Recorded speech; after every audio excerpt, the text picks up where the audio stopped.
Ko ia pea te tau whirowhirotanga nui kia pātu ki te pūnaha hauora o tēnei whenua. No te rānei I whakarewa hia ai te manatū hauora Māori hou. Ka tū ngātahi te manatū hauora Māori hou nei, ara ko te aka whaiora me te ratonga hauora hou o Aotearoa, ara a whatu ora ki te whakahaere I ngā kaupapa hauora puta no I te motu. Ara ngā kaupapa I te whakahaere hia e ngā ratonga hauora ārohe ruatakau I ngā wā ōmua. Anei rā ngā whakamārama a Harata Brown. Kua rima te kautaua e rana Murray e mahi nei hei nehi. We seem to go a few steps forward and then next minute, several steps back. Engari e tumanako nui ana rāua ko tōna hoa, he kai tautāwhi te hunga kai warawara. The other thing we must address is racism, the structural racism. And until we start to deal with that fact and place Te Tiriti o Waitangi at the centre of all we do in every institution, we won't get too far. But I'm hopeful. Mental health, which is currently the mahi that I do.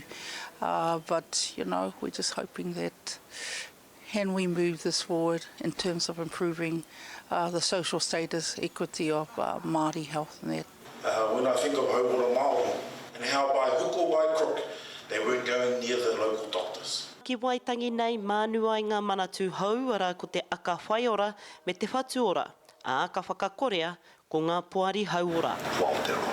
The reality is we have a health system that hasn't been serving the needs of all New Zealanders, hasn't been serving the needs of Māori, so we have to change what we're doing.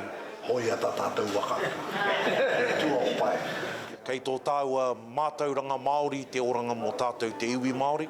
Nā ko te mea tuarua, e hoa, mā te Māori anō enei mahi e whakahaere, kau e tukuna mā tētahi atu te oranga o tō tātou iwi e hāpai. Ko te pai ora o ngā manatū e rua, he whakau I te tiriti mā roto I te whanaungatanga o te tangata whenua me te tangata tiriti. Ka te tiro koe ki ngā kōrero a tā meihana, kua pau te tahi rautau, tātou e whai ake I te hauora Māori, kua te tuki I te rangi nei, hei kawe I ngā ōhaki a kui a koroma.